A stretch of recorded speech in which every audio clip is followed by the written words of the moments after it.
Hi, Misha here, and last year you saw me making a few changes to my German Heckler & Koch Gewehr 36 G36, and this is the more or less standard Bundeswehr model with the 18.9-inch barrel.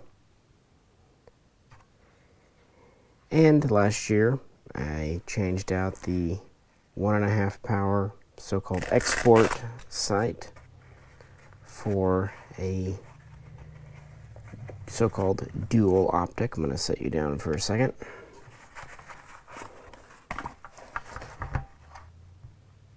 That was graciously obtained from HK Parts. I also replaced the G36C, the shorter stock, with the standard G36, G36K stock, which is, well, longer. This gun itself was imported and made legal and all that by Mike Ott, Michael's Machines. And it is original HK Parts, yada yada. So after doing the change, I've been hoping to get it out and shoot it again. I've run a good number of rounds through this, but yeah, after the changes, I wanted to see how the longer stock would feel to me, and just generally how the extra weight of the dual optic would feel. To kind of offset that a bit, I pulled off the bipod. I still have the bipod, it just comes off very easily. Set up like this, it's about 8 pounds, so not bad considering the barrel length and the fact that we have 2 optical devices on it. In fact, it was pretty revolutionary when it was introduced in 1996, 1997. With that though, let's run a mag through it in this configuration. And before we get going real quick, if you could, please do like, share, subscribe. Commenting's great, engagement's great, and if you'd really like to help support the channel in 2022, check out the link to our Patreon page. And with that, let's get the German gun out for some sun and fresh air. G36 with the dual optic.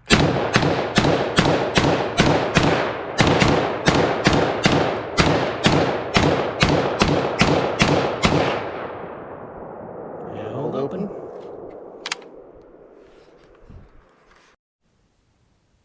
Still as fun as ever. This stock is longer and I am short, but I didn't really notice it. I do think it's kind of neat how the stock is designed in such a way that it can work complete with brass deflector with the stock folded up. And it unfolds very easily. It's a very stiff, nice stock. Again, sit you down because it does take some to lock in. It's got the ambidextrous lower. It is 3-position, but it's just safe semi-semi. In the German Bundeswehr, it would be SEF marked. For export, it's usually a pictogram marking. Of course, I can't give you much opinion on the optic. I can just tell you how it feels to shoot, and the trigger is fine. It's a military trigger. The cocking handle system is just fun. Of course, this handguard is very modular, and this is a relatively thin barrel, which has had the gun in the news over the last decade. It is cold hammer forged, chrome lined with a 1-in-7 twist rate because this is chambered for 5.56 NATO. It feeds from proprietary 30-round mags that are kind of rock and lock and kind of drop free. Trying to do it one-handed, but it's a little hard to do. And they do have the tabs to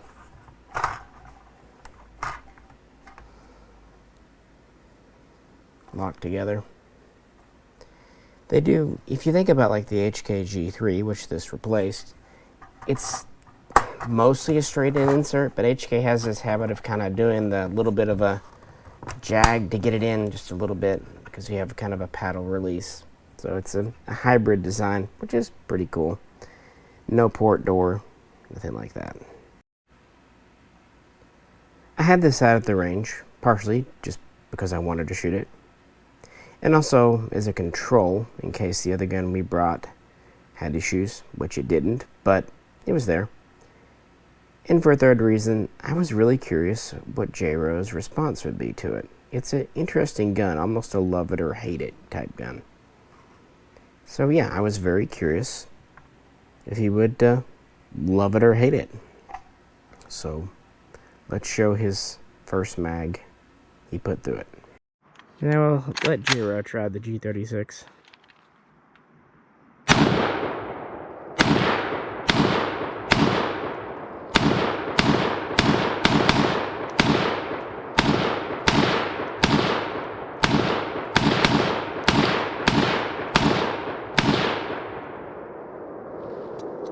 You can really feel that hold open on this one. It's real obvious. Yeah, not a bad thing. He really liked it, just, trying it out mechanically, as he pointed out, because so much of the weight is either in the barrel or the bolt group. With this being a polymer chassis, when it does hold open on the last shot, you definitely can feel that weight coming back. It does have a manual hold open button in the trigger guard, but it doesn't have a release aside from ejecting the mag and manipulating the handle. Now HK does make a modified version of this control that does have a ledge you can pull down, but I don't have it. They even make a modified version of this mag well that takes Stanag mags, but the whole point of this was to go to a Bundeswehr style gun, hence the dual optic. This does add weight, a little cover. The bottom optic is a 3 power. It's a ZF, and it's intended for ranges of 200 to 800 meters. Adjustable, of course. It's not illuminated. The top is a red dot, a reflex sight, which is actually pretty advanced for the 1990s. It's a 1 power, intended for 100 meters. It does have the ability to collect daylight,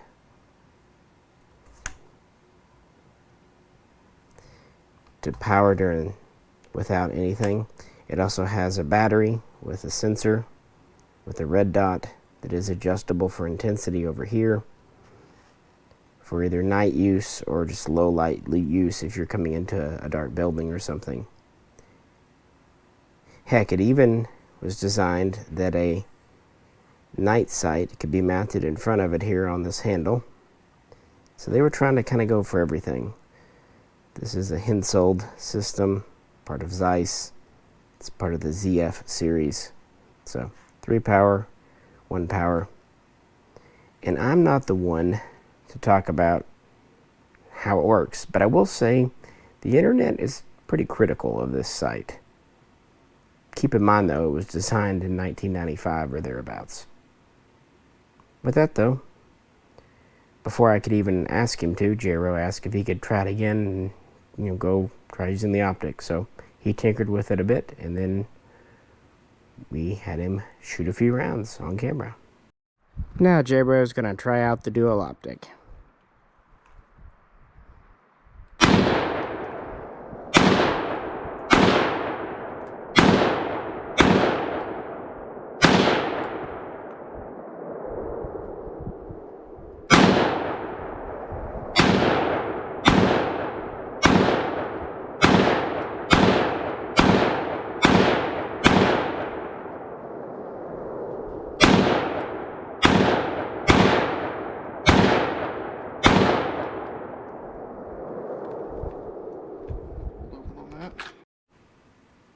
Well, I think he likey, but let's hear what he has to say.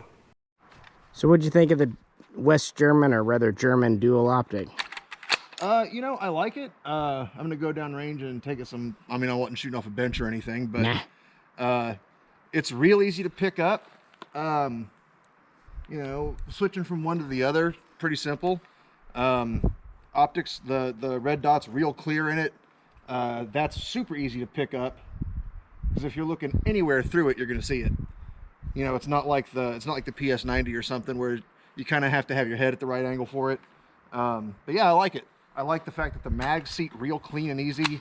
There's no question about whether everything's in battery and whatever. And like I was saying earlier, the hold open on it is super obvious. Yeah.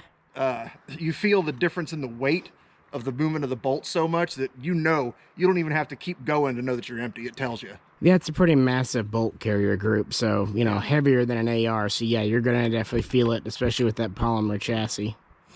And, I mean, one thing obviously to watch out for is this reciprocating handle. But that may actually be also why they started going to this system where the charging handle doesn't stay locked out in one position or the other. Because it came from a model that was reciprocating, even though once they went to a non-reciprocating, I think they just kind of stuck with that. As I would prefer it actually be able to lock into one position or the other. You can. But when you have it out, you can pull it in. Okay. But of course, when it goes forward, it goes back forward. That's what I'm saying. Yeah.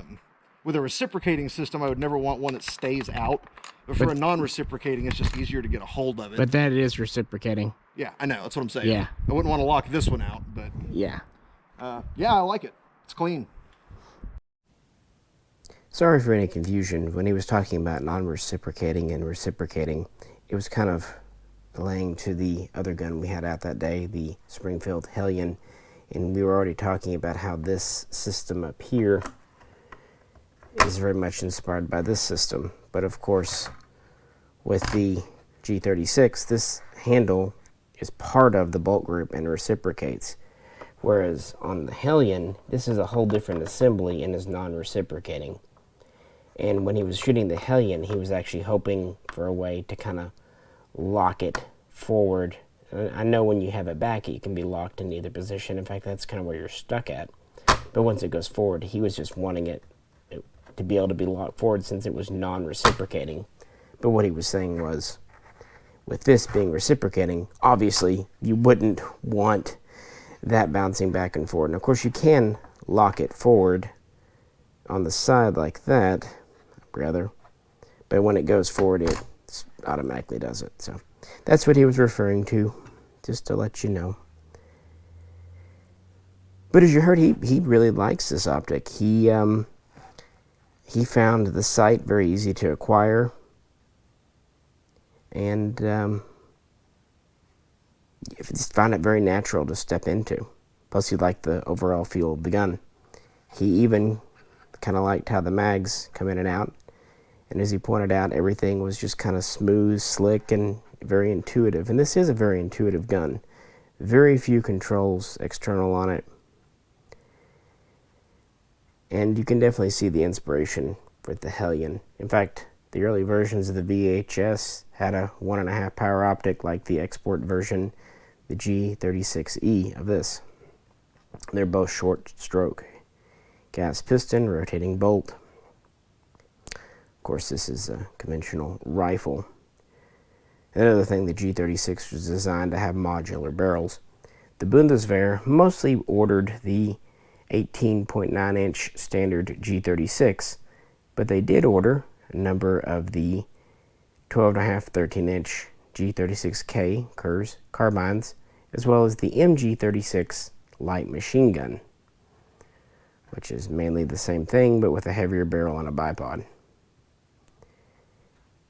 And while some of these dual optics, because this is entirely a modular system, have been replaced by modern Picatinny systems. In fact, the modern HK systems are not dissimilar to the one on the Hellion here, metal, lower, with flip-up sights. These dual optics kind of maintained themselves in the Bundeswehr for a very long time. But I'm happy he liked it. I think one reason he did, he was shooting this in a way that it was kind of intended for a conscript who was not super familiar, shooting in more of a wooded European style area, and not shooting so much for tight groups at very long ranges, but close to medium ranges, shooting for like size targets, in this case paper plate size, but man size targets. And that's the whole point. You have the 3x lower down for better range. I mean, that's pretty good for 223. And you've got the reflex sight and the red dot in it. It's a big blobby dot, but if you're just snap shooting, and like he said, no matter what angle you get on it, kind of looking through it, it's not really particular. Whereas on the FN-P90 sight, you have to be kind of in that right field. This is much more flexible. And of course, again, you have the choice of battery power or fiber optic day power. That's nice. And you can go full night sight. And this whole unit is modular and easily replaceable. It's held on with 3 screws and it's on a dovetail, so it's very solid. Yeah, the whole thing is just, it's very intuitive. But I had this out in case we needed help with the Hellion. But the Hellion ran great, so the G36 was just there to make sure the new parts I added hadn't done anything weird to it. I was curious how I would like the longer stock. It's fine. J-Ray pointed out it seemed a bit long to him, but again, not in a way that makes it uncomfortable. And I'm happy he's perhaps the one person on the internet in 2022 that does like the dual optic, but I think it does show legitimacy. And think about being issued this in the 90s. That was way ahead of the curve. America was still iron sights.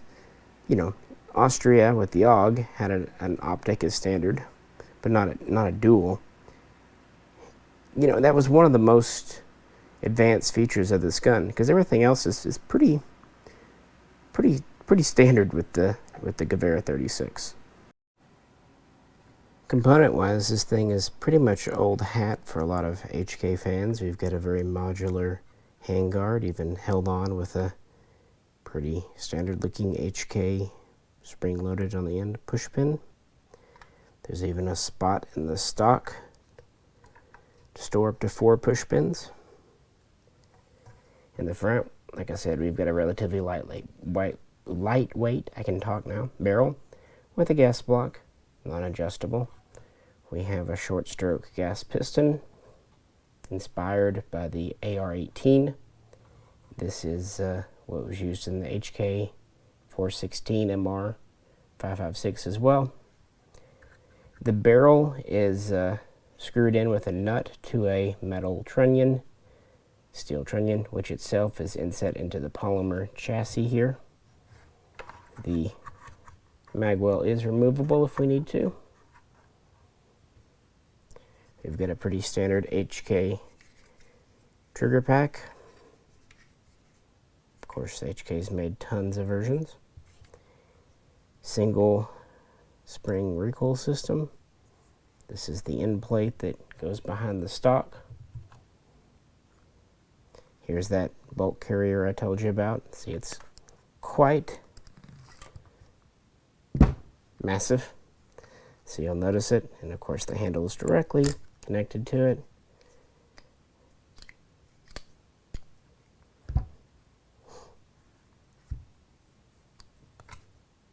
Cam on the side.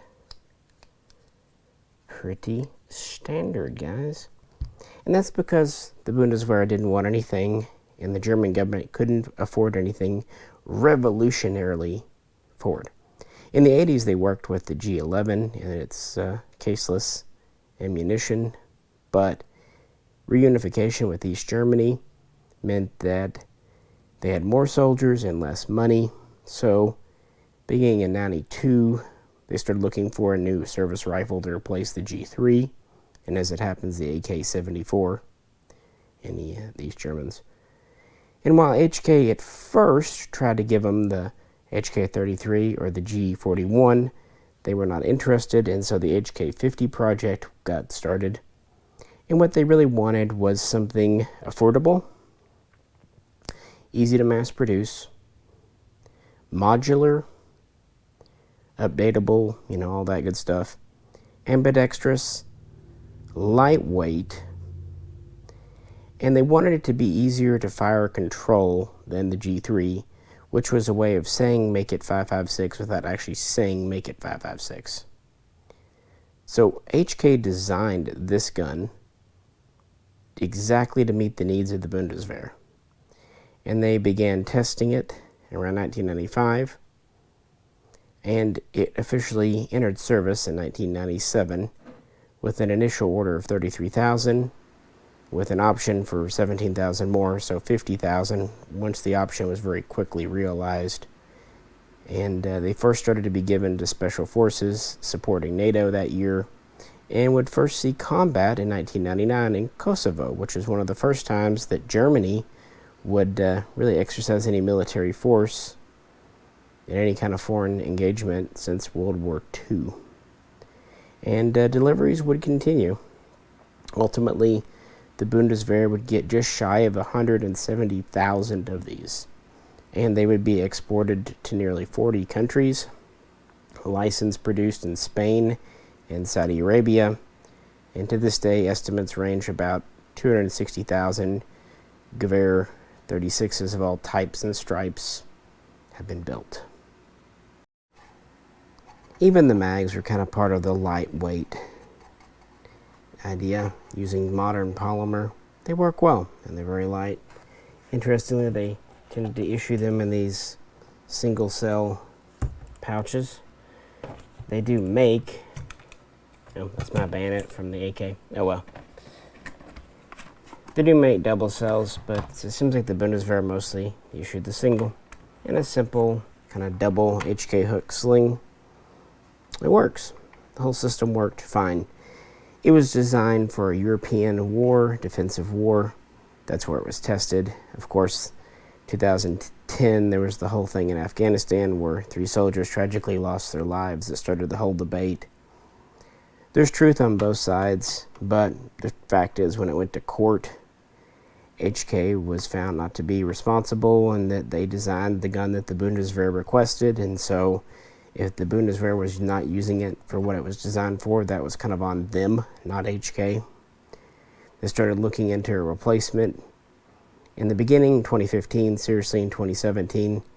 In 2020, they announced they were going with the Hensoldt MK556, essentially an AR-15, essentially very much like the HK416. And they were ordering 100,000. They were supposed to replace the G36 in 2021, but then HK, with support from Steyr actually, filed suit claiming a few things, including that the tests weren't exactly fair, and also that Hensoldt had kind of infringed on some patents. And so that was kind of all halted. And now, as of 2022, things are a little uncertain. But what is certain is the G36 is still soldiering on in Germany until all that kerfuffle can be straightened out. I just really like this gun because as a semi-automatic only, we're not worrying about overheating. It's reliable, fun, and this is a pretty unique piece that MM put together using HK parts. But yeah, just thought it would be a good balance point to take out with the Hellion. Didn't need it for that, but still get to try out the dual optic and just kind of run an old favorite at the range. I'll put some links to some older videos featuring the HK G36 in the description because we talked a lot about the history and whatnot. But for this video, there you go. Just time to get it out and let it have a little bit of fun. Let me know what you think. Do you own a SL8 or a G36 or an MR556 or any other short stroke kind of AR type gun? A lot of cool ones out there now for this caliber especially. If you could